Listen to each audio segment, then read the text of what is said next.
Hello students, तो आज वाले लेक्चर में अपन कंटिन्यू करते हैं वर्क पावर एनर्जी। दूसरा लेक्चर है आज वाला वर्क पावर एनर्जी का।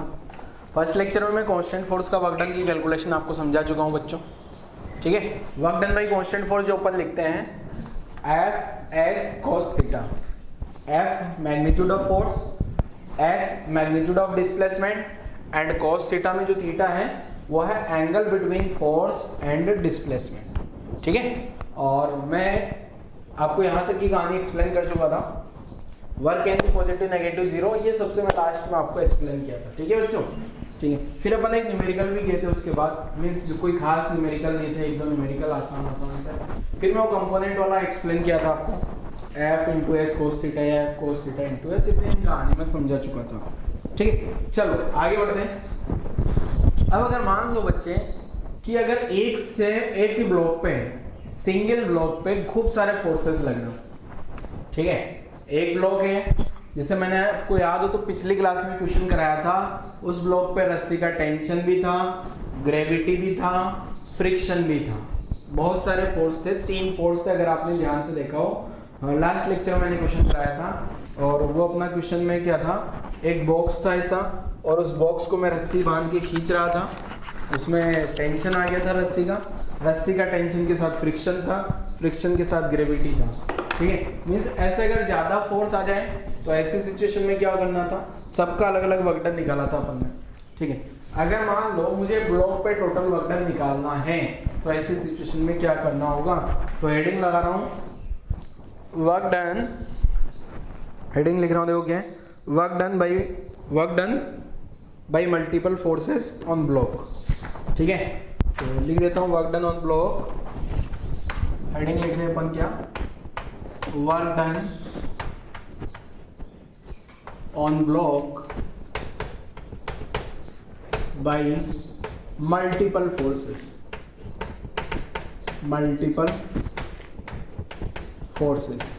देखोगे।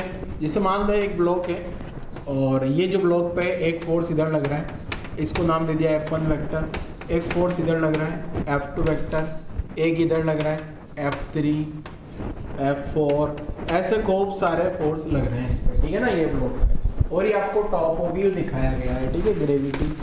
ग्रेविटी सब इसमें इंक्लूड है, ग्रेविटी रहा होगा, कोई फ्रिक्शन, कोई टेंशन, कोई नॉर्मल, कोई मतलब अलग अलग टाइप के सारे फोर्स हैं, ठीक है। तो ऐसी सिचुएशन में क्या करना है, मुझे वर्क डन कैसे निकालना है, तो ऐसी सिचुएशन में वर्क डन लिखा जाता है बेटा, वर्क डन जो होता है वो लिखना होता है क्या, net force F net dot displacement, ठीक है।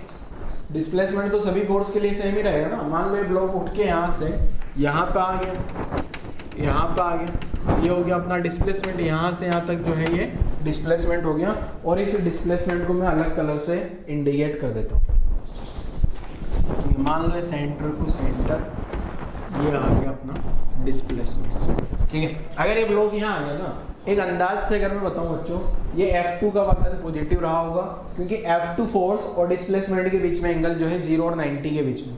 ऐसे F1 का वर्क डन भी पॉजिटिव रहा होगा, ठीक है। बट ये F4 का वर्क डन जो है नेगेटिव रहा होगा क्योंकि F4 और ये जो डिस्प्लेसमेंट के बीच में मुझे जो एंगल लग रहा है वो 90 से ज़्यादा है। ऐसे F3 और डिस्प्लेसमेंट के बीच में एंगल भी 90 से ज़्यादा है, तो इसका वर्क डन भी नेगेटिव रहा होगा, ठीक है। वो सब पॉजिटिव नेगेटिव सब कुछ एडजस्टमेंट हो जाएगा किससे, थीटा से, कोस थीटा की वैल्यू है, ठीक है। तो यहाँ पे जो बच्चे नेट फोर्स लिखा जाएगा, तो नेट फोर्स को मैं ऐसे लिख दूँ, नेट फोर्स को जैसे अपन न्यूटन लॉ में लिखते थे ना, F1 F2 F3 F4, जितने भी फोर्स लग रहे हैं सबको यहीं लिख लेना है, dot S.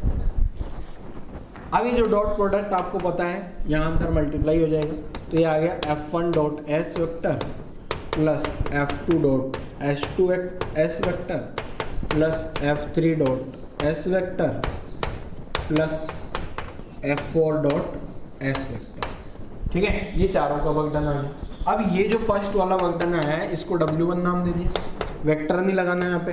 Work done scalar quantity शायद मैंने लिखा नहीं था और आपको याद हो गया होगा कि अगर वेक्टर और वेक्टर का मल्टीप्लाई स्केलर प्रोडक्ट हो रहा है तो रिजल्टेंट क्या आने वाला है, स्केलर, प्लस यहाँ W3 प्लस W4। तो इस टाइप से मुझे क्या करना है, इंडिविजुअल एक एक वर्क डन निकाल के सबको स्केलर अलजेब्रिक सम कर देना है, ठीक है ना।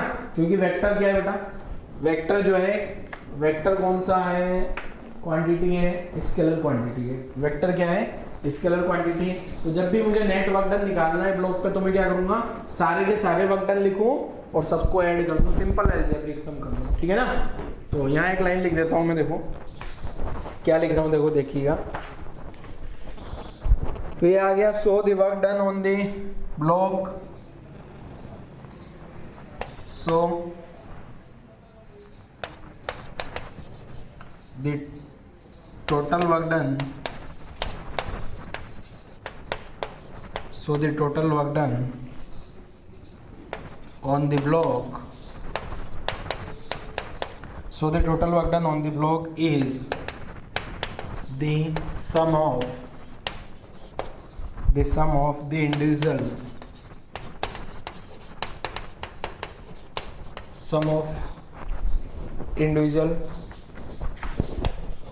works, sum of individual works done by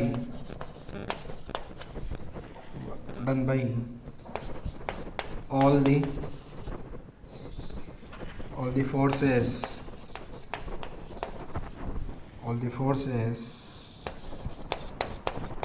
acting on the block, ठीक है। और यहाँ मैं एक टर्म और लिख देता हूँ, वर्क डन जो है यहाँ से अपने को पता भी लग गया। जो वर्क डन क्या है, work is scalar quantity. Scalar quantity means simply addition हो जाएगा, कोई वेक्टर का कोई लफड़ा नहीं है, कोई डायरेक्शन का कोई मतलब नहीं है। जैसे मान लो एक वर्क डन आ रहा है 3 जूल, दूसरा वर्क डन आ रहा है 4 जूल, तीसरा वर्क डन आ रहा है -2 जूल। तो आपको क्या करना है, सिंपल टोटल वर्क डन निकालने के लिए 4 3 7 -2 करूँगा तो 5 जूल आंसर हो जाएगा। कोई डायरेक्शन का कोई लफड़ा नहीं, कोई कुछ नहीं, ठीक है। तो कहानी लिख लो बच्चों यहाँ तक की, ठीक है। वर्क डन जो है मल्टीपल फोर्सेस के केस में जो वर्क डन आएगा वो किस टाइप से निकालना है वो अपन ने समझ लिया। तो वीडियो पॉज करके यहाँ तक की कहानी लिख डालो, जल्दी से वीडियो पॉज कर लो और यहाँ तक की कहानी लिख लो, ठीक है। चलो और आगे बढ़ते हैं। अब मैं वर्क डन के बारे में कुछ पॉइंट्स आपको बता रहा हूँ, एक एक करके सारे पॉइंट्स को अपन लिख लेंगे, ठीक है। तो कुछ पॉइंट्स में नोट लगा के लिखवाऊंगा आपको, पहले एक्सप्लेन करता हूँ और फिर लिख दूंगा, ठीक है। तो पहले तो बोर्ड क्लीन कर देता हूँ।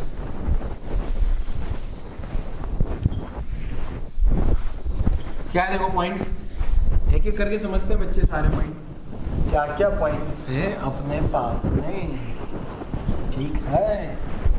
देखो क्या है, जब भी वर्क डन की कैलकुलेशन होगी तो वर्क डन क्या होता है, force into displacement into cos theta, F S cos theta, यही मैंने वर्क डन बताया बच्चे आपको, ठीक है। अब इसमें ध्यान से सुनना, एक एक पॉइंट मैं एक्सप्लेन कर रहा हूँ। सबसे पहले तो वर्क डन में एक टर्म आती है डिस्प्लेसमेंट, और याद करो आप लोग जब मैंने डिस्प्लेसमेंट आपको पढ़ाया था, जो पार्टिकल होता है, ऑब्जेक्ट होता है, किसी भी ऑब्जेक्ट का जो डिस्प्लेसमेंट होगा ना बच्चे, ये एक टाइम इंटरवल लेता है हमेशा। टाइम इंटरवल मतलब जैसे किसी भी ब्लॉक का डिस्प्लेसमेंट पूछा जाए ना आपसे, तो कभी ये नहीं पूछेगा कि 9 बजे कितना डिस्प्लेसमेंट है, ऐसा कभी नहीं पूछेगा कि पार्टिकल का 9 बजे कितना डिस्प्लेसमेंट है, ऐसा थोड़ी कुछ पूछेगा। ऐसा पूछेगा कि 9 बजे से 10 बजे तक, मतलब एक टाइम इंटरवल दिया जाएगा आपको डिस्प्लेसमेंट के लिए।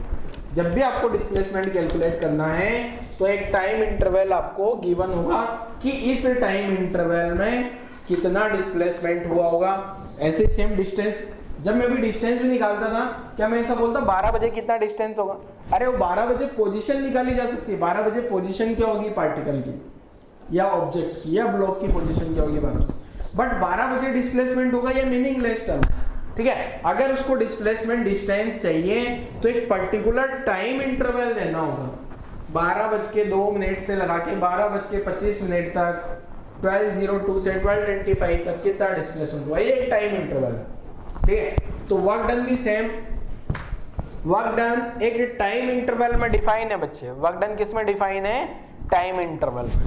Work done define in time interval. क्यों? क्योंकि इसमें डिस्प्लेसमेंट आता है और डिस्प्लेसमेंट कोई ना कोई टाइम इंटरवल जरूर लेता है। ठीक है बच्चे, तो वर्क डन किस में डिफाइन है? टाइम इंटरवल में। ठीक है, इंस्टेंटेनियस वर्क डन का कोई मतलब नहीं है, मीनिंगलेस टर्म है। जैसे इंस्टेंटेनियस वेलोसिटी होती है ना, उसका तो कुछ न कुछ मतलब होता है। कोई भी गाड़ी भगा रहा हूं तो कोई एक पर्टिकुलर इंस्टेंट पे कितना स्पीड से चल रही है, कितना वेलोसिटी है उसका, वो एक मीनिंगफुल टर्म है। पर इंस्टेंटेनियस वर्क डन कुछ नहीं होता। ठीक है प्यारे बच्चे, तो इंस्टेंटेनियस वर्क डन कुछ नहीं होता। वर्क डन डिफाइन होगा किसमें? एक टाइम इंटरवल में। तो पॉइंट नंबर 1 क्लियर है सभी को? नोट लगा के मैं पॉइंट नंबर 1 लिख देता हूं। तो नोट, यहाँ खूब सारे पॉइंट्स लिखेंगे तो मैं 1 2 3 4 करके लिखता रहूंगा। First point, work is defined, work is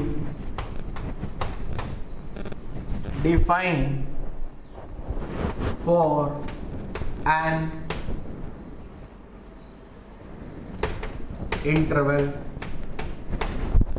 interval of time और डिस्प्लेसमेंट। ठीक है, कोई ना कोई डिस्प्लेसमेंट होगा उसमें डिफाइंड है वर्क डन। ठीक है, there is no term like, there is no term like instantaneous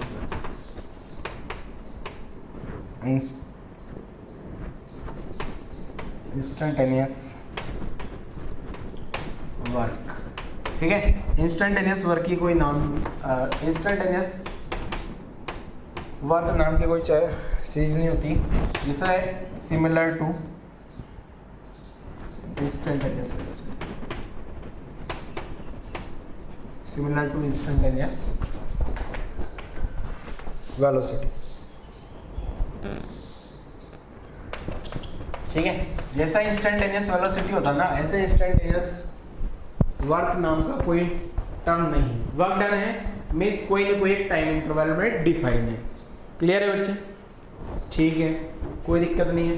पहला पॉइंट समझ आ गया सर हमें। दूसरा पॉइंट समझाता हूँ देखो। सेकंड पॉइंट क्या है? देखो, अगर मान लो कोई भी ऑब्जेक्ट है और वो ऑब्जेक्ट, जैसे मान लो यहां से चल के यहां है। ठीक है, यहां से चलना शुरू किया और यहां है। एक काम करते हैं, अपन यहाँ बोर्ड पे बना लेते हैं। ठीक है, कोई ऑब्जेक्ट जैसे मान लो यहाँ ए पॉइंट से चल के यहाँ से घूम फिर के इस बी पॉइंट तक पहुंच गया। ठीक है, यहाँ ए से बी तक पहुंच गया। अब चाहिए ऐसे जाए या ऐसे घूम के जाए, सीधा चले जाए, ऐसे घूम के यहाँ से घूम के यहाँ से घूम के आए। क्या हर एक केस में डिस्प्लेसमेंट सेम है क्या? हर एक केस में डिस्प्लेसमेंट सेम है क्या? चाहे पार्टिकल धीरे धीरे गया हो या फास्ट गया हो या एक्सेलरेट होके गया हो या कांस्टेंट वेलोसिटी से गया हो या वेरिएबल एक्सेलरेशन से गया हो, गया तो ए से बी ही ना। अगर ए से बी गया है दैट मींस डिस्प्लेसमेंट तो सेम है। अगर पार्टिकल ए से बी गया है वो अलग अलग पाथ से जा सकता है, कोई दिक्कत नहीं है, बट अलग अलग टाइप ऑफ मोशन हो सकते हैं उसके। जैसे ए से बी कोई भी पार्टिकल जा रहा है ना, वो हो सकता है कांस्टेंट वेलोसिटी से जाए। ए से बी गया, ए से बी हो सकता है वो ए से बी चला गया पहले कांस्टेंट वेलोसिटी से, हो सकता है कांस्टेंट एक्सेलरेशन से गया, हो सकता है वेरिएबल एक्सेलरेशन से गया, हो सकता है रिटार्डिंग मोशन हो रहा हो, कुछ भी हो, बट वर्क डन वही आने वाला है। वर्क डन में कोई चेंज नहीं होगा। कोई भी पर्टिकुलर फोर्स का वर्क डन चाहिए तो वो वर्क डन वही होगा। क्यों? क्योंकि डिस्प्लेसमेंट सेम है। ठीक है, अगर गिवन डिस्प्लेसमेंट की बात करूं तो जो वर्क डन होता है फोर्स का बेटा, वो टाइप ऑफ मोशन पे डिपेंड नहीं करता। टाइप ऑफ मोशन बोले तो उसका यूनिफॉर्म मोशन है या एक्सेलरेटेड मोशन है या नॉन यूनिफॉर्म मोशन है, इन सभी से कोई मतलब नहीं होता। ठीक है, तो दूसरा पॉइंट लिखता हूं मैं। For a particular displacement, for a particular displacement, for a particular displacement, work done by a force is, work done by force is independent of independent of type of motion, ठीक है, type of motion पे depend नहीं करेगा, ठीक है।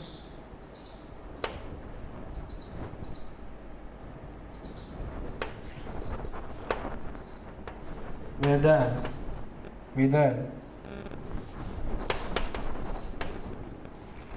it moves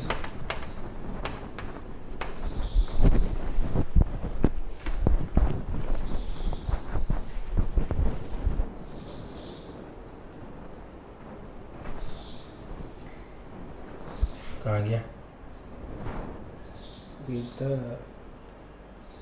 it moves with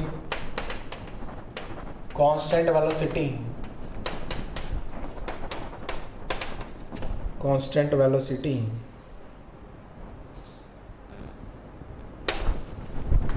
acceleration or retardation, constant acceleration, constant retardation, constant acceleration or retardation or variable acceleration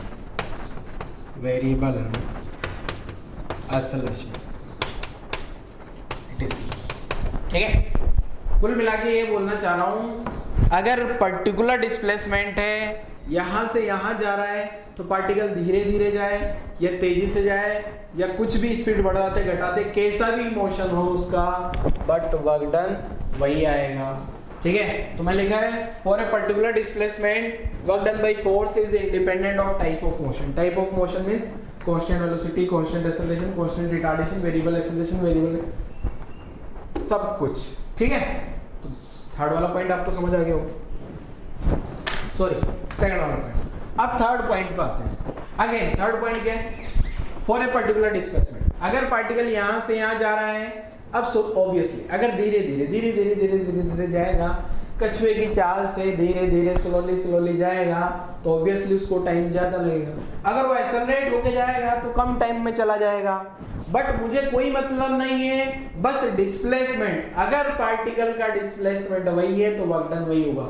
time से कोई लेना देना नहीं है, चाहे 1 घंटे में जाए या 1 सेकंड में जाए या 1 साल में जाए, चींटी की चाल से धीरे धीरे कोई फर्क नहीं पड़ रहा, ठीक है। तो अगला point, for a particular displacement work done by force is independent of time interval या टाइम रिक्वायर्ड, ठीक है।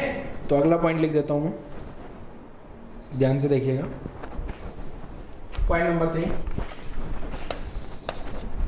तो पॉइंट नंबर 3 क्या है, for a particular displacement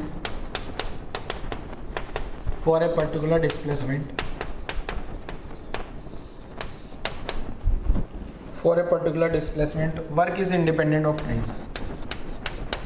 work is independent of time, ठीक है। Work will be same for same displacement,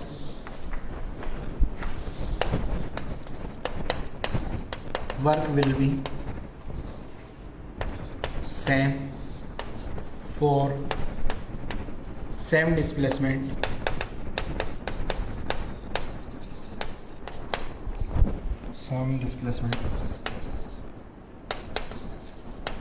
whether the time taken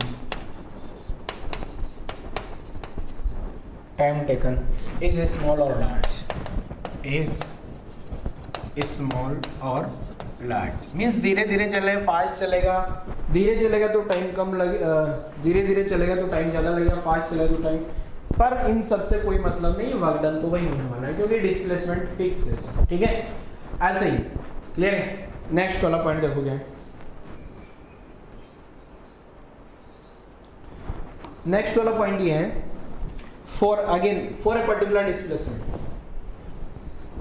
अगर कोई भी पार्टिकल है उसमें मुझे एक फोर्स का वर्क डन निकालना है और उस पर 3 या 4 फोर्स लग रहे हैं, 5, 10, 15, 20, 100, 200 जितने भी फोर्स लग रहे हैं, खूब सारे फोर्स लग रहे हैं और मुझे एक फोर्स का वर्क डन निकालना है और डिस्प्लेसमेंट पर्टिकुलर डिस्प्लेसमेंट एक ही दिया है।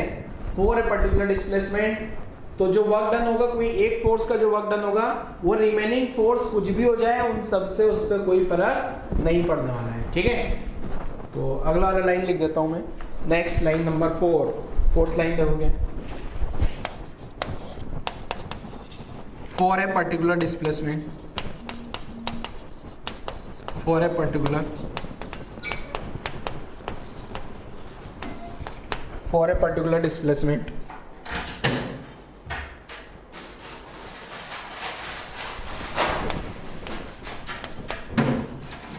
work done by a force, work done by a force,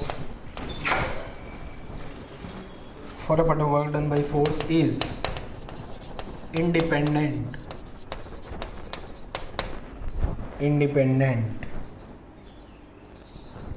of other forces,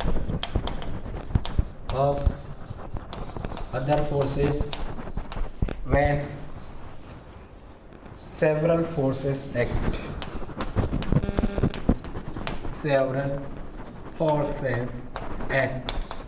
ठीक है ना।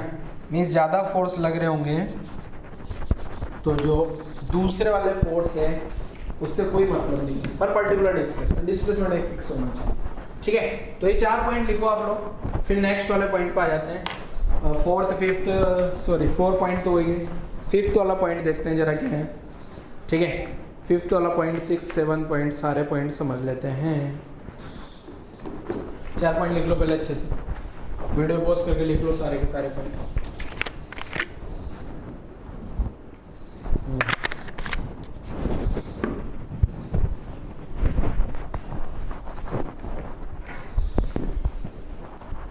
दो गया,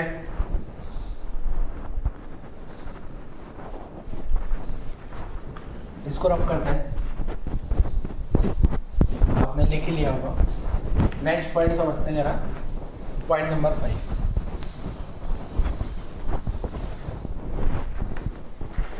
तो 3 पॉइंट तो 4 पॉइंट तो समझ में आ गए होंगे आपको। पहला तो क्या लिखा अपन ने, इंटरवल में डिफाइन है इंस्टेंटेनियस वर्क डन, कुछ नहीं होता। नेक्स्ट लिखा टाइप ऑफ मोशन पे डिपेंड नहीं करेगा, टाइम पे डिपेंड नहीं करेगा, पर्टिकुलर डिस्प्लेसमेंट के लिए और अदर फोर्सेस पे डिपेंड नहीं करेगा अगर ज़्यादा फोर्स हो। ठीक है, अब आता है एक frame of reference. Frame of reference के बारे में न्यूटन लॉ में भी आपको बता चुका हूँ।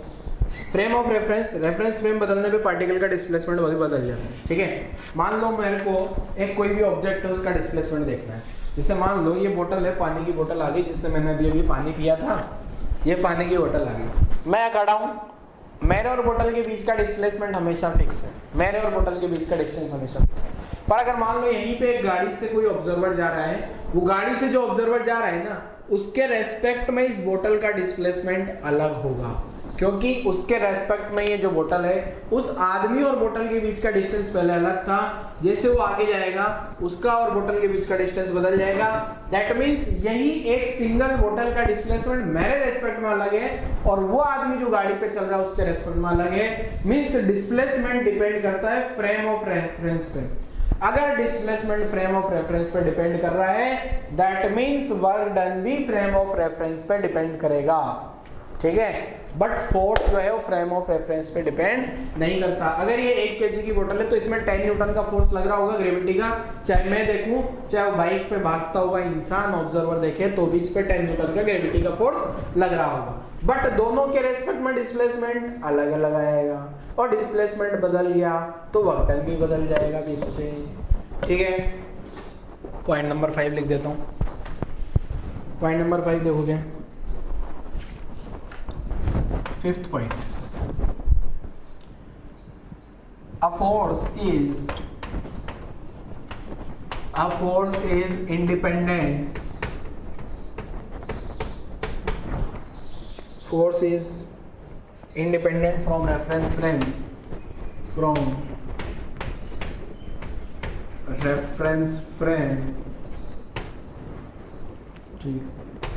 and a force is independent from reference frame. Force is independent from reference frame, but displacement but displacement depends on frame. But displacement depends on reference frame. But displacement depends on reference frame. So work done by a force. So work done by a force is frame dependent.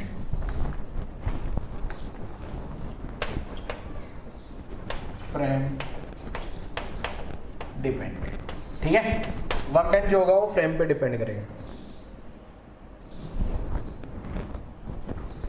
Means work done bye a force can be different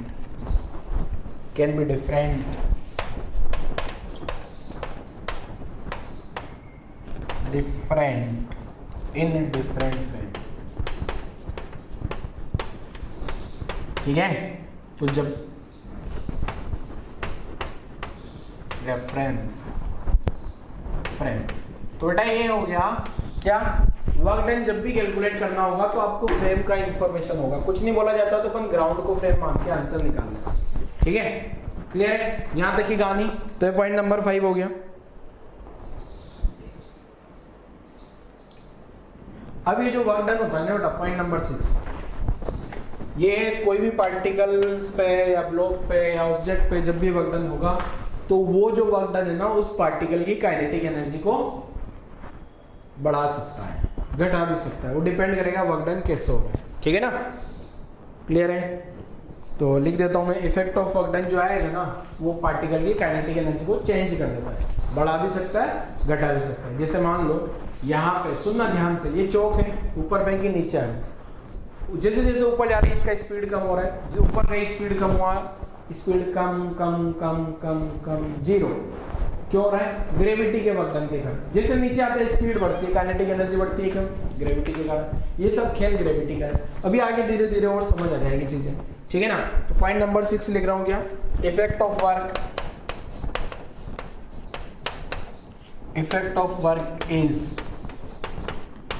effect of work is change in kinetic energy. Effect of work is change in kinetic energy. Change in kinetic energy of the block और system. 2-3 block होंगे तो फिर अपन system बोल देंगे। System की kinetic energy भी बदल सकती है, ठीक है। तो कहानी लिख डालो बच्चे यहाँ तक की, वीडियो लिख डालो जल्दी से यहाँ तक, सॉरी वीडियो पोस्ट करके लिख डालो यहाँ तक की कहानी, जो बोर्ड पे लिखा है वो सब लिख लो जल्दी से।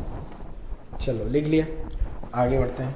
अब मैं 1-2 क्वेश्चन लिखता हूँ बहुत आसान से। तो ये सारे पॉइंट्स बच्चों मैंने इसलिए लिखे हैं, आपसे ऐसा कोई बोर्ड में नहीं पूछने वाला है, कोई थ्योरी नहीं पूछने वाला है, बट ये सारे पॉइंट्स आपको याद होने चाहिए, क्योंकि जब ऑब्जेक्टिव क्वेश्चन इस टाइप के आते हैं ना थ्योरी रिलेटेड, तो वहाँ पे ये आपके काम आ सकते हैं। सारे पॉइंट्स जो मैंने 6 पॉइंट्स लिखे, आपको बोला जाता है ना, which of the following options are correct, which of the following options are incorrect, या ट्रू फॉल्स, ऐसे कुछ भी बनाए जा सकते हैं इनसे क्वेश्चन, और ये पॉइंट्स आपके दिमाग में होने चाहिए। आपसे लिखने के लिए कोई नहीं बोलने वाला है कि लिख दीजिए, क्योंकि मैंने कोई हेडिंग तो लगाया नहीं, कोई पर्टिकुलर नोट लगा के लिखवाए आपको सारे के सारे पॉइंट्स, पर आपके दिमाग में पॉइंट्स होने चाहिए। नहीं होंगे तो फिर नहीं समझ आएगी आपको चीज़ें। चलो क्वेश्चन पे आ जाते हैं। तो मैं क्वेश्चन लिखता हूँ जरा 2-3 क्वेश्चन आसान से, बहुत आसान से क्वेश्चन है। तो क्वेश्चन तो ज़्यादा बड़े होंगे, आंसर और ऑप्शंस उनके छोटे होंगे। तो पहला क्वेश्चन लिखता हूँ, ठीक है ना। तो पहला क्वेश्चन क्या है, एग्जाम्पल लिख देता हूँ, बड़े ध्यान से देखना है आपको। There is an elastic ball. There is an elastic ball and a rigid ball. Rigid मतलब समझते होंगे आप। And a rigid ball. Ball is thrown towards wall. Ball is thrown ball is throne towards the wall, दीवार की तरफ इस ball को फेंक दिया जाता है। The work done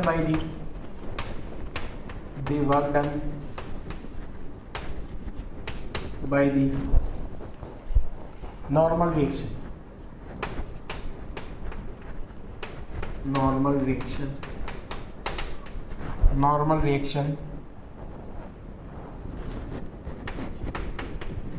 exerted by the wall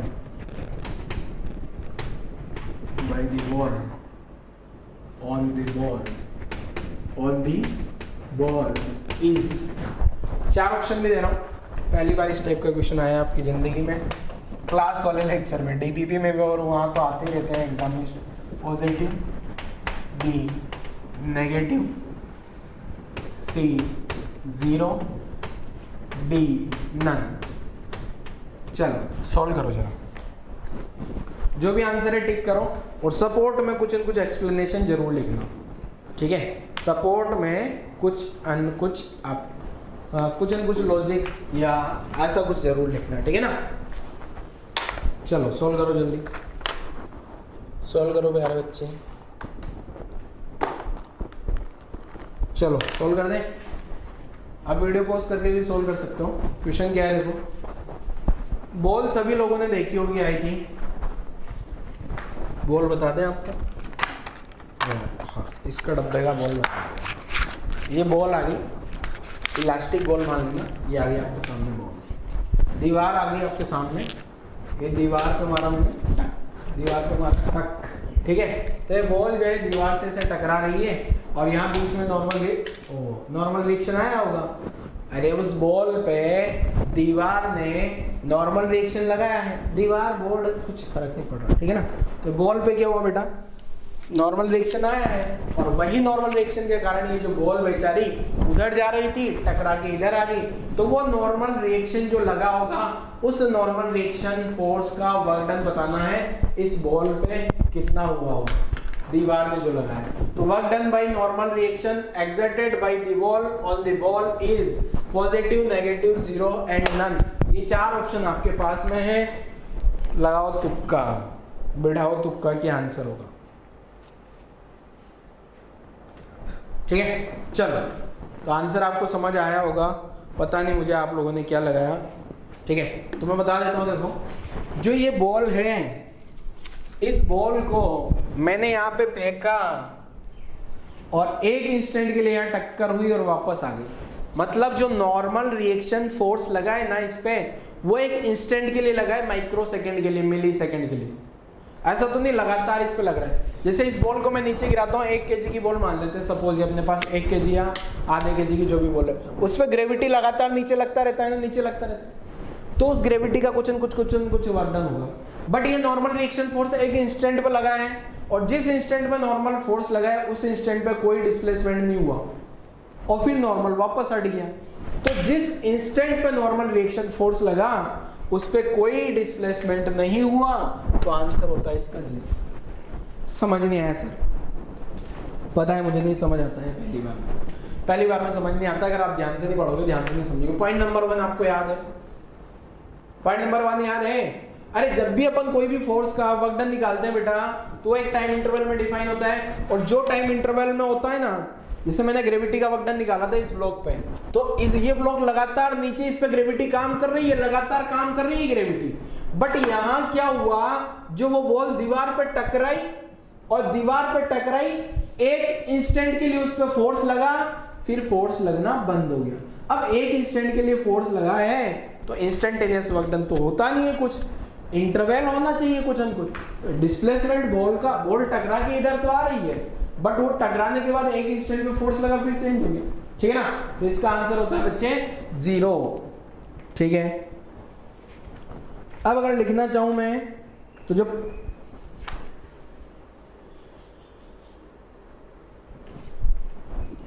यहां पे क्या हुआ है, एक इंस्टेंट के लिए फोर्स लगाए हैं, और उस इंस्टेंट पे जो बॉल है उसका कोई भी डिस्प्लेसमेंट नहीं हुआ, ये इसका लॉजिक होता है, ठीक है ना।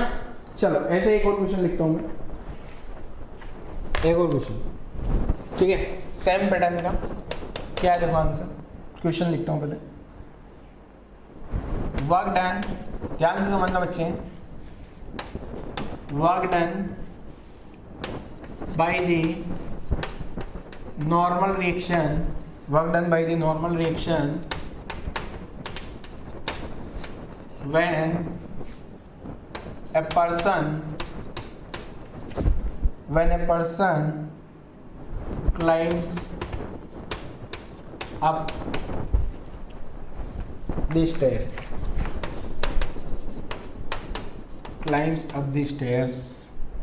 is, ठीक है, पहला ऑप्शन। वही 4 ऑप्शन, पॉजिटिव, नेगेटिव, 0, नहीं। देखोगे क्वेश्चन में एक्सप्लेन कर देता हूं अच्छे से, आंसर आपको वापस से सोल्व करना है। दोगे वापस, आपने सीढ़ियां देखी है, एक इंसान है जो सीढ़ियों पे चल रहा है, टक टक टक टक टक टक, ऐसे सीढ़ियों पे जा रहा है, ऊपर ऊपर टप टप टप टप टप टप करके सीढ़ियों पे पैर रखते हुए वो ऊपर जा रहा है। तो work done by normal reaction force when person climbs up the stairs is, तो वर्क डन क्या होगा, सीढ़ियां हैं, सीढ़ियों पे चल के जा रहा है, अपनी सीढ़ियां पुराने जमाने वाली है, वो मॉल वाली सीढ़ियां नहीं है, एक्सेलेटर वाली, और घूमते सीढ़ियों में जाके खड़े हो गए, बैठ गए आराम से, वो वाली सीढ़ियां नहीं है, ठीक है, स्टेयर्स है। स्टेयर्स बोले तो एस्केलेटर जो मॉल में होती है ना, वैसी नहीं है, सीढ़ियां हैं जो घर में लगी होती है, टप टप टप, जिसे छत पे जाते हो ना, उस टाइप की सीढ़ियां हैं। तो क्या होगा work done by normal reaction force, समझाओ जरा, सोचो जरा आंसर क्या हो सकता है इसका, लगाओ तुक्का, ठीक है, तुक्का लगाओ जल्दी से, क्या हो सकता है इसका आंसर। एबीसीडी 4 ऑप्शन आपके पास में है, तो जो भी आपका आंसर है वो आंसर लगाइए जरा, जो आपको लगता है, जो भी आंसर लगता है आंसर लगाओ इसका जल्दी से।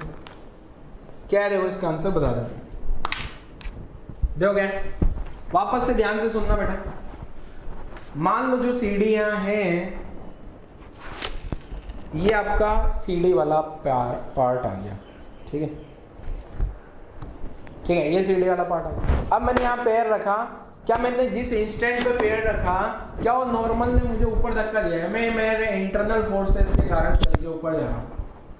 ध्यान से सुनना बच्चों, एक क्वेश्चन में आप कंफ्यूज हो सकते हैं, जैसे कुछ बच्चों का भी ऊपर वाले में कंफ्यूजन है, ठीक है, नीचे वाले का कंफ्यूजन तो छोड़ो, अभी तो ऊपर वाले में कंफ्यूजन होगा बहुत सारे, ठीक है। तो इसमें क्या देखो, जैसे ही मैं सीढ़ी चढ़ता हूँ ना बेटा, जैसे सीढ़ी चढ़ा मैंने, इस पैर नॉर्मल लगा होगा, अब मैं ये अगला पैर उठा के लेके आता हूं, तो जैसे मैंने पैर उठा लिया तो नॉर्मल गायब हो गया ना, नॉर्मल तो कांटेक्ट के कारण आएगा और डिस्प्लेसमेंट हुआ, फिर यहां नॉर्मल लग रहा है, यहां भी नॉर्मल लग रहा है, फिर मैंने पैर को उठा लिया, फिर नॉर्मल गायब, ये इसका डिस्प्लेसमेंट। तो जब डिस्प्लेसमेंट हो रहा है ना इस पैर का, तब उस पर नॉर्मल ही नहीं लग रहा, तो जब नॉर्मल लग रहा है ना तो डिस्प्लेसमेंट नहीं हो रहा। जैसे मैं खड़ा हूं यहाँ पे, मेरे पैरों में नॉर्मल रिएक्शन लग रहा है, बट डिस्प्लेसमेंट नहीं हो पा रहा। और जिस इंस्टेंट में मैंने पैर उठा के मैंने जिस इंस्टेंट में पैर उठाया डिस्प्लेसमेंट के लिए, तब नॉर्मल गायब हो गया। तो जब नॉर्मल लग रहा है तो डिस्प्लेसमेंट नहीं हो रहा, जब डिस्प्लेसमेंट हो रहा है तो नॉर्मल नहीं लग रहा, तो वर्क डन 0, ठीक है। अब जिस पॉइंट पे फोर्स लगता है ना बेटा, उसको बोलते हैं point of application of force. क्या? जिस पॉइंट पे फोर्स लगता है ना, उसको बोला जाता है point of application of force. तो वो जो point of application of force है ना, वो मूव नहीं कर रहा ना। बॉल वाले केस में भी वही सेम लॉजिक है। बॉल जब दीवार पे टकराई तो जो point of application of force है बॉल पे जब फोर्स लगा ना, वो जब फोर्स लगा नॉर्मल, तब वो एक इंस्टेंट के लिए डिस्प्लेसमेंट थोड़ी हुआ उसका, ठीक है, इंस्टेंटेनियस वर्क डन होता नहीं। और यहाँ भी ऐसे ही कहानी, तो जो वो इंस्टेंटेनियस जो जिस इंस्टेंट पे नॉर्मल लग रहा है तो डिस्प्लेसमेंट नहीं हो रहा, जब डिस्प्लेसमेंट हो रहा है तो नॉर्मल नहीं लग रहा, तो इसके कारण मैंने इसका आंसर क्या लिख दिया बच्चे? 0, ठीक है। Point of application of force जो है वो मूव नहीं कर रहा, तो मैं लिख देता हूं point of application of force मतलब इस पॉइंट पे फोर्स लगता है, ठीक है। तो यहाँ सॉल्यूशन में आप लिख सकते हो as the point of application of force does not move. ठीक है, point of application of force move नहीं कर रहा, the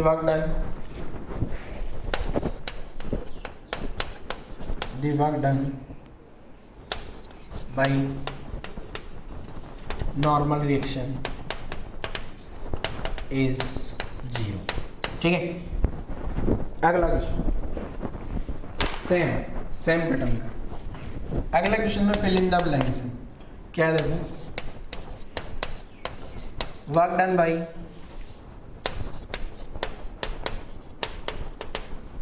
static friction, work done by static friction force, work done by static friction force when a person starts running is dash dash dash dash dash। वापस आपको ये बनना है positive negative zero. ठीक है, वापस से ध्यान से समझना, क्वेश्चन देख लेते हैं एक बार समझना। Work done bye static friction force when a person starts running is, देखोगे समझते हैं जल्दी से समझना।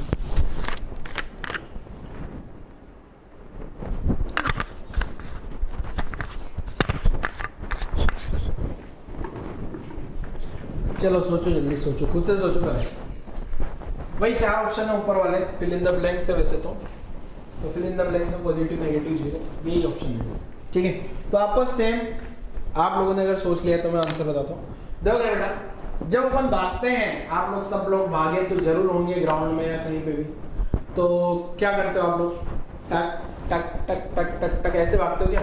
जैसे ग्राउंड है, यहाँ पैर रखा, अब जब पैर रख देते हो तो स्लाइड थोड़ी करता पीछे, पैर यहीं कहीं रख दिया ना।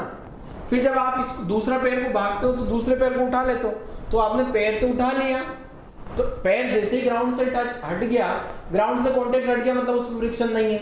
और जब इस वाले पैर पे फ्रिक्शन लग रहा होगा तो उसका कोई डिस्प्लेसमेंट नहीं हो रहा। आप जब भागते हो इसे घिसते हुए थोड़ी चलते हो, घिसते हुए भागते हो तो टप टप टप ऐसे से भागते हो ना। तो यहाँ पे आपने रखा पैर, फिर ये पैर को उठा लिया, मतलब फ्रिक्शन गायब हो गया, डिस्प्लेसमेंट हो गया। फिर इस पैर को उठा लोगे, फ्रिक्शन गायब, डिस्प्लेसमेंट हो रहा है। तो वही कहानी होगी, जब फ्रिक्शन लग रहा है तब कोई डिस्प्लेसमेंट नहीं हो रहा, और तब डिस्प्लेसमेंट हो रहा है तो कोई फ्रिक्शन नहीं लग रहा। मतलब जो point of application of force है ना, वो मूव ही नहीं कर रहा। दैट मींस इसका आंसर भी 0 होगा। यहां भी क्या भर दोगे आप? 0। क्या सर ऐसे हर एक क्वेश्चन का आंसर 0 होगा क्या? अरे लॉजिक लगाना होगा, देखना होगा, तुक्का नहीं मारना। ठीक है, अभी मैंने तीनों क्वेश्चन ऐसे लिए जिनका आंसर 0 है। किसी को लग रहा है सर पॉजिटिव वाला एग्जांपल लो ना, लो पॉजिटिव वाला एग्जांपल ले लेते हैं। पॉजिटिव वाले एग्जांपल में क्या है, मान लो आप लिफ्ट में खड़े हो, लिफ्ट में बैठ गए आराम से, लिफ्ट बनाए क्या? बना देते हैं, क्या जाता है? फ्री की है, असली में थोड़ी लिफ्ट लानी, मुझे बना ड्रॉइंग तो करनी। तो पहले ये लिख लो आप। अभी मैं पॉजिटिव वाला एग्जांपल भी बता देता हूँ आपको, पर वो आसान है इसलिए आप समझ जाओगे सब लोग, तो मैं उसको नहीं भी कराऊंगा, नहीं भी लिखाऊंगा तो भी चल सकता है, तो उसको लिखने की जरूरत नहीं है, खाली ऐसे समझ लेंगे। और अगर ये 3 क्वेश्चन आपको समझ में आ गया तो बहुत बढ़िया। नहीं समझ आया ना, अभी आगे मैं एक एक करके सारे फोर्स के बारे में आपको ज्ञान बांटने वाला हूँ। एक एक करके सारे फोर्स के बारे में अपन पढ़ लेंगे। फ्रिक्शन क्या है, नॉर्मल रिएक्शन, काइनेटिक, तो वहां समझ आ जाएगा आपको, आगे टेंशन लेने वाली कोई बात नहीं है। ठीक है, तो देखो क्या है, मान लो एक लिफ्ट है बच्चे, प्यारे बच्चे, एक लिफ्ट है, लिफ्ट आ गई और यहाँ पे एक भाई साहब खड़े हैं, ये आ गए भैया अपने, और भैया, ओ भैया, ये इनके पैर हैं, जो यहाँ पे ये पैर ऐसे ऐसे करके खड़े हैं, स्टाइल में पोज दे रहे हैं, टिंग टिंग, ये इनके हाथ है। तो यहाँ पे अब ये लिफ्ट जो है ऊपर जा रही है, लिफ्ट ऊपर जा रही है, लिफ्ट ऊपर जा रही है, तो क्या होगा बच्चे, ये जो इंसान है, इस इंसान के पैरों में यहाँ नॉर्मल रिएक्शन लग रहा होगा। इस आदमी के पैर पे बात करूं तो यहाँ नॉर्मल रिएक्शन ऊपर होगा, यहाँ भी नॉर्मल रिएक्शन ऊपर होगा, लिफ्ट भी ऊपर जा रही है, मतलब ऊपर डिस्प्लेसमेंट हो रहा है, नॉर्मल भी ऊपर लग रहा है, तो इसका जो वर्क डन होगा पॉजिटिव आ जाएगा। लिफ्ट नीचे जाएगी, नॉर्मल का वर्क डन नेगेटिव आ जाएगा, 0 नहीं होगा यहाँ पे, क्योंकि वह इंसान का पैर मूव कर रहा है ना, नॉर्मल ऊपर जा रहा है, ऊपर ऊपर ऊपर ऊपर ऊपर जा रहा है तो पॉजिटिव, नीचे नीचे नीचे जा रहा है तो नेगेटिव। टेंशन लेने की बात नहीं समझ आया ना, कोई दिक्कत नहीं, आगे समझ आ जाएगा, आगे सब समझ आ जाएगा, टेंशन ना लो। ठीक है, चलो आगे बढ़ते हैं। यहाँ तक की जो कहानी है इसके बाद देखते हैं जरा क्या है। अब जो है ना अपन समझ रहे हैं, अभी मैंने 2-3 एग्जांपल आपको दिए, समझ आ गया तो बहुत बढ़िया, नहीं समझ आया तो आगे कवर हो जाएंगे, टेंशन नहीं लेने का। ठीक है, अब अपन ये समझते हैं बच्चों कि बहुत सारे फोर्स अपन ने न्यूटन लॉ में पढ़े हैं। याद करो जरा कौन कौन से फोर्स पढ़े न्यूटन लॉ में। न्यूटन लॉ में कौन कौन से फोर्स पढ़े हैं अपन ने?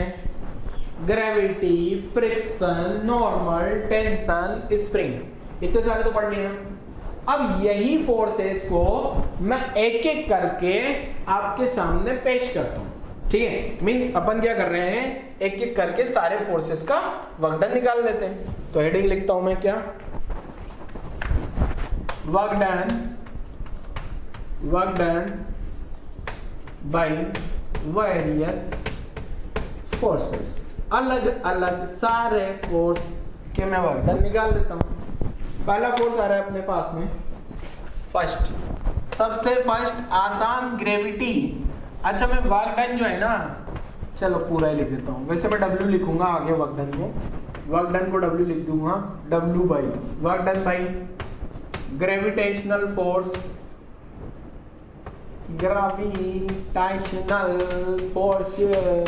तो ग्रेविटेशनल फोर्स का वर्क डन क्या होगा, ये अपन यहां समझने आए हैं प्यारे बच्चों। बहुत आसान है,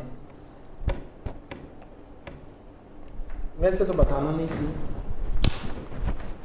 इतनी आसान चीजें हैं।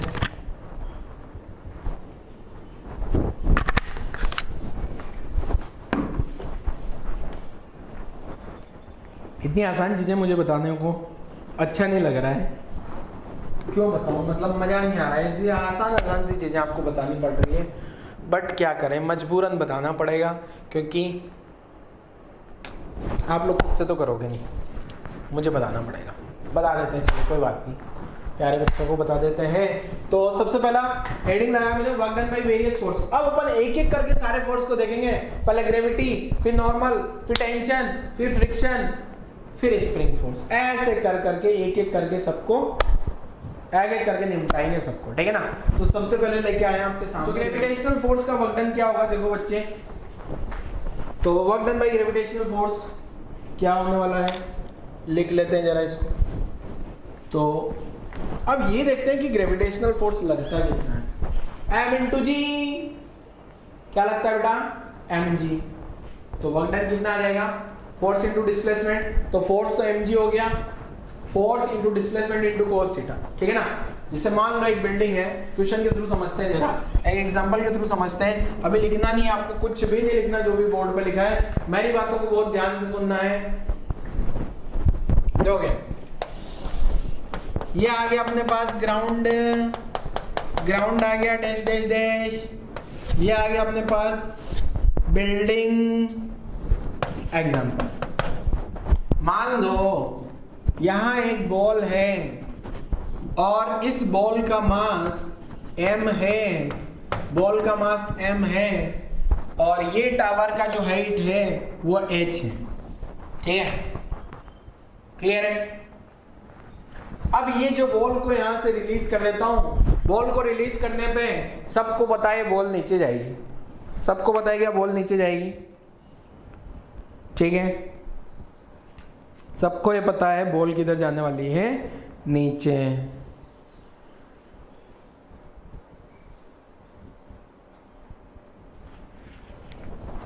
तो मुझे क्या पता करना है, देखो एक काम करता हूँ, पहले क्वेश्चन लिखता हूँ, जगह नहीं है तो थोड़ी जगह कम है। जब मैं क्वेश्चन क्या लिख रहा हूँ ध्यान से समझना होगा, तो पहले मैं क्वेश्चन के फॉर्म में लिख देता हूँ, 4 पार्ट डायग्राम बनाऊंगा। तो find work done by gravity. अच्छा, work done by gravitational force नहीं लिखेंगे बार बार, वर्क डन बाय ग्रेविटी लिखेंगे शॉर्ट में। Find work done by gravity by the time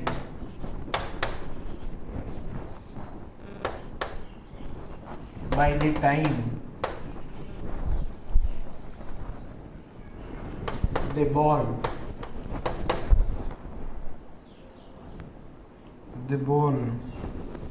false on ground. ठीक है, मीन्स ये जो बॉल है वो ग्राउंड पे पहुंच जाए तब तक ग्रेविटी का वर्क डन क्या होगा। और यहाँ पे मैं अलग अलग स्टाइल में बॉल को फेंक रहा हूँ। बॉल का मास m कंसिडर कर लेना हर एक केस में बाय दी बॉल। ठीक है, अब यहाँ देखो कैसे कैसे फेंक रहे हैं। तो सबसे पहले तो यहाँ से बॉल को रिलीज कर दिया, बॉल को रिलीज कर दिया। ठीक है, अब ये बॉल यहाँ से जाते जाते जाते जाते जाते जाते जाते जब यहाँ पे पहुँच जाएगी ना तो ग्रेविटी का वर्क डन कितना होगा। दूसरे वाले डायग्राम में क्या किया गया, दूसरे वाले डायग्राम में ये जो बॉल है ना बच्चे, इस बॉल को इधर फेंक दिया कुछ स्पीड से, तो ये बॉल यहाँ से जाते जाते जाते यहाँ पहुँचेगी, तो ग्रेविटी का वर्क डन क्या होगा। तीसरे वाले केस में क्या किया, मैंने इस बॉल को यहाँ से नीचे फेंक दिया, इधर नीचे फेंक दिया तो बॉल यहाँ से जाते जाते जाते ऐसे जाएगी। चौथे वाले केस में क्या किया, मैंने इस बॉल को ऊपर फेंक दिया, इधर ऊपर फेंक दिया तो ये बॉल जाते जाते जाते जाते यहाँ जाएगी, तो ग्रेविटी का वर्क डन। सब जगह टावर सेम है, हाइट h मान लेना है, सब जगह वही बॉल है और बॉल का मास m मान लेना है। m जो है मास ऑफ बॉल हर एक केस में। ठीक है, 4 डायग्राम बनाए मैंने, चारों डायग्राम में बॉल का मास कितना कंसिडर कर लेना आपको m, और वर्क डन कब तक का कैलकुलेट करना है ये बड़े ध्यान से सुनना।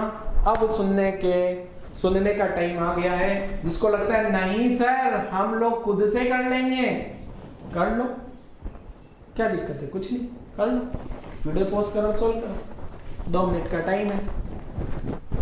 जिसको लगता है नहीं सर एक आप बता दो बाकी हम कर लेंगे, एक तो बताओ सर, कम से कम एक बता दो बस आप, बाकी हम कर लेंगे। ठीक है, एक बता देते हैं उनके लिए। तो एक पहला वाला क्वेश्चन देखिए, फर्स्ट वाले का आंसर देखना ध्यान से, ये वाला डायग्राम देखो बच्चे, ये जो बॉल है ये यहाँ से यहाँ नीचे गई है, ये डिस्प्लेसमेंट है, और ये जो डिस्प्लेसमेंट आ गया एस वेक्टर, और ये जो बॉल है इस पे फोर्स लग रहा होगा नीचे m इंटू जी। तो आप जो है वर्क डन क्या लिखते हो, वर्क डन क्या लिखते हो, F S cos theta. F तो क्या हो गया फोर्स, अब वो फोर्स यहाँ किसके बराबर आ गया बच्चे, एम जी। डिस्प्लेसमेंट कितना आ गया h, एम जी तो फोर्स आ गया ना, gravitational force M G, displacement कितना आ गया h, और एंगल कितना हो गया cos 0, ये 0 है ना, एम जी और डिस्प्लेसमेंट, तो आंसर आ गया अपना एम जी एच। ठीक है, यहाँ जो आंसर होगा डब्ल्यू एम जी एच। ठीक है, एम जी एच इसका आंसर होगा। अगले वाले पार्ट पर आते हैं, पहले वाले का आंसर एम जी एच। ध्यान से समझिएगा प्यारे बच्चों, बहुत ध्यान से। अगले वाले क्वेश्चन में क्या है देखो, m इंटू जी तो इधर लग रहा है, ये तो फोर्स हो गया, और डिस्प्लेसमेंट इधर आ रहा है, ये डिस्प्लेसमेंट हो गया, ये एंगल थीटा हो गया। एंगल थीटा मतलब थीटा किस किस के बीच का एंगल होता है, अरे यार एक मैंने बता दिया ना, दूसरा तो आपको करना है ना, ट्राई करो ना तुम। जिसने पहले सोल्व कर लिया था पहले का आंसर मैच करा लो, दूसरे का वेट करो, जिसने दूसरा सोल्व नहीं किया था दूसरा ट्राई करो। ठीक है, सेकंड वाला ट्राई करो जल्दी, वीडियो पोस्ट। चलो मैं सॉल्व करता हूँ। वर्क डन अपन ने क्या लिखा बेटा, एफ एस कोस थीटा। ध्यान समझना, बहुत ध्यान से। एफ की जगह तो मैंने लिख लिया क्या, एफ की जगह तो आ गया एम जी। अब ये जो एस है ये एस कोस थीटा। अब ध्यान से समझना जरा, यहाँ पे तो ध्यान लगाने की जरूरत है। क्यों, देखिए ये देखो बच्चों, ये जो राइट एंगल ट्राइंगल है, ये राइट एंगल ट्राइंगल आ गया। ये राइट एंगल ट्राइंगल में कोस थीटा को क्या लिखा जा सकता है, एस कोस थीटा को क्या लिख सकता हूँ, ये थीटा है ना, ये राइट एंगल ट्राइंगल है, right angle triangle, cos theta को क्या लिख सकता हूँ, H upon S, H upon S. S ने एस को मार दिया, और again answer M G H. चाहे इस बॉल का स्पीड इस डायरेक्शन में कितना भी रहा हो उससे कोई मतलब नहीं है, मैंने तो क्वेश्चन में दिया भी नहीं है आपको स्पीड। क्या मैंने यहाँ स्पीड दिया है, चाहे 10 मीटर हो, चाहे 20 हो, चाहे 30, चाहे 40, 50, 60, 70, 80, 90, कुछ भी हो, कुछ भी हो जाए कोई फर्क नहीं पड़ रहा। आंसर यहाँ भी एम जी एच आएगा, आंसर पहले भी एम जी एच आएगा, क्योंकि डिस्प्लेसमेंट सेम है for a particular displacement, for a particular displacement. Displacement आपको लग रहा है सर इसका डिस्प्लेसमेंट और इसका डिस्प्लेसमेंट तो बदल गया। एक कॉन्सेप्ट और समझाया ना मैंने लास्ट लेक्चर में आपको, क्या था वो? मैंने बताया था वर्क डन जो होता है ना, work done F into S cos theta. ये जो एस कोस थीटा था ना, ये क्या था? ये एस का वो कंपोनेंट जो फोर्स की डायरेक्शन में था, ठीक है? ये एस कोस थीटा क्या था बच्चे? Component of displacement in the direction of force. अभी यहाँ फोर्स नीचे लग रहा है क्या? फोर्स की डायरेक्शन में कंपोनेंट ये एस एच के बराबर आ गया। अब यहाँ से यहाँ तक जो डिस्प्लेसमेंट है, इस डिस्प्लेसमेंट के दो कंपोनेंट किए जा सकते हैं। एक ये वर्टिकल कंपोनेंट आ गया, एक हॉरिजॉन्टल कंपोनेंट आ गया। बट फोर्स की डायरेक्शन में कौन सा कंपोनेंट है? ये वर्टिकल कंपोनेंट। तो आप डायरेक्ट भी लिख सकते हो mg इंटू, mg तो फोर्स हो गया, इंटू फोर्स की डायरेक्शन में कंपोनेंट किसका? डिस्प्लेसमेंट। तो ये यहां से यहां तक का जो डिस्प्लेसमेंट है उसका फोर्स की डायरेक्शन में कंपोनेंट h आ रहा है। तो mgh भी लिख सकते हो डायरेक्ट, या ऐसे भी लिख सकते हो, ठीक है? चलो अगला क्वेश्चन। अगला क्वेश्चन बहुत आसान है। अगर आपको सेकंड वाला पैटर्न समझ आ गया ना, तो थर्ड एंड फोर्थ हलवा लगेगा।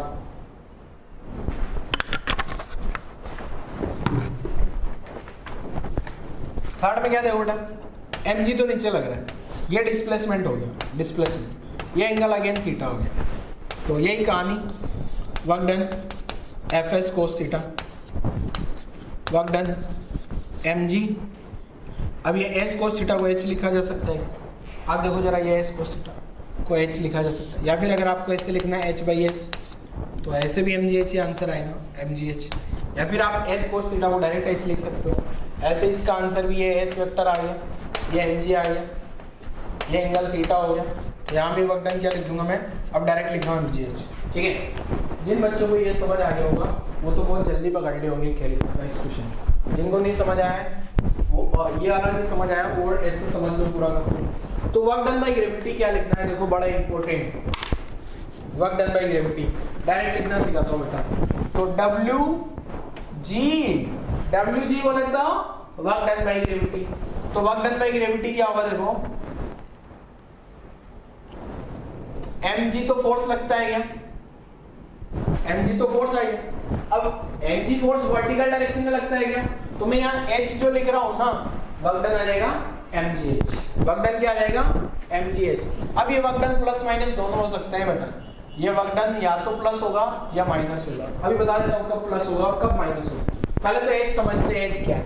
h जो है बेटा, ये है वर्टिकल डिस्प्लेसमेंट, वर्टिकल डिस्प्लेसमेंट। जैसे यहाँ सभी का वर्टिकल डिस्प्लेसमेंट था ना, vertical displacement of object. Vertical displacement of object हर एक केस में क्या है? टावर की हाइट के बराबर है, तो सबका आंसर mgh आ रहा है। अब पॉजिटिव वर्क डन कब होगा? वर्क डन प्लस mgh कब होगा? जब ऑब्जेक्ट नीचे जा रहा होगा तो प्लस होगा, ऊपर जा रहा होगा तो माइनस होगा। ऊपर जा रहा होगा तो माइनस क्यों होगा? जब बॉल नीचे आएगी, पार्टिकल नीचे आएगा, तो mg नीचे लगता है क्या? m इंटू जी नीचे, फोर्स नीचे, डिस्प्लेसमेंट नीचे, तो वर्क डन पॉजिटिव। अगर बॉल ऊपर जा रही होगी, ग्रेविटी वाला फोर्स नीचे, बॉल ऊपर जा रही है, ग्रेविटी वाला फोर्स नीचे, बॉल ऊपर जा रही है, theta 180, that means work done negative. तो अगर मान लो जो भी ऑब्जेक्ट है वो नीचे आ रहा है तो वर्क डन पॉजिटिव, ऊपर जा रहा है तो वर्क डन नेगेटिव। तो मैंने प्लस माइनस mgh लिखा। प्लस mgh कब आएगा? जब नीचे जा रहा हूं, ठीक है? प्लस कब लिखना है? वर्क डन प्लस mgh कब लिखना है? प्लस mgh कब लिखना है? वर्टिकल डाउनवर्ड या डाउनवर्ड डिस्प्लेसमेंट, ये कब लिखना है? प्लस mgh कब लिखना है बेटा? डाउनवर्ड डिस्प्लेसमेंट, ठीक है? और माइनस mgh कब लिखना है? wg बोले तो work done by gravity. wg minus mgh कब आएगा बेटा? ये डाउनवर्ड डिस्प्लेसमेंट है ना, तो ये अपवर्ड डिस्प्लेसमेंट, ठीक है? याद रख लोगे? याद रह जाएगा प्यारे बच्चे? स्टार मार्क कर देते हैं इसको, स्टार दे, स्टार, ठीक है? ध्यान से वापस रिपीट कर रहा हूं, देखो क्या है। जब ये ब्लॉक या बॉल नीचे आ रही होगी, देखो ग्रेविटेशनल फोर्स तो हमेशा नीचे लगता है, धरती माता सबको खींचती है mg फोर्स लगा के। अगर ऑब्जेक्ट नीचे आ रहा है तो फोर्स और डिस्प्लेसमेंट के बीच में एंगल जो है 0 डिग्री होगा, तो वर्क डन पॉजिटिव लगेगा। अगर ऑब्जेक्ट ऊपर जा रहा है तो 180 होगा। और mg तो नीचे लगेगा क्या, mg नीचे लग रहा है, डिस्प्लेसमेंट ऊपर हो रहा है, तो वर्क डन नेगेटिव हो जाएगा। ठीक है, तिरछा मिर्चा जाएगा। तो अगर मान लो ऑब्जेक्ट यहां से ऐसे ऐसे जा रहा है, ऐसे ऐसे जा रहा है, तो थीटा 90 से कम हो गया क्या, थीटा 90, mg इधर लग रहा है क्या, mg नीचे लग रहा है, mg नीचे, डिस्प्लेसमेंट इधर, mg इधर mg नीचे, डिस्प्लेसमेंट इधर, थीटा 90। अगर ऊपर जा रहा है, मान लो इधर जा रहा है, mg नीचे इधर जा रहा है, तो थीटा क्या हो गया, 90 से ज्यादा हो गया, नीचे जा रहा है, mg तो नीचे लग रहा है, डिस्प्लेसमेंट इधर, थीटा 90 से ज्यादा, वर्क डन नेगेटिव हो जाएगा। और डिस्प्लेसमेंट वर्टिकल लिखना है तो यहां से थीटा गायब हो जाता है, ठीक है ना। देखो mgh, हर केस में mgh आंसर आएगा। h क्या है, वर्टिकल डिस्प्लेसमेंट, वर्टिकल डिस्प्लेसमेंट। ठीक है बच्चे, शायद आप लोगों को समझ आया। ठीक है, तो अपन ने work done by various force में आज वाले लेक्चर में कौन सा फोर्स का वर्क डन देखा, ग्रेविटेशनल फोर्स का वर्क डन, जो कि बहुत आसान मुझे लगता है, आपको भी आई थिंक समझ आ गया होगा। अगले लेक्चर में अपन पढ़ेंगे work done by normal reaction force, work done by tension force, work done by friction force. ठीक है, क्लियर है बच्चे। तो आज वाले लेक्चर को यहीं इतिश्री करते हैं बच्चों। Thank you.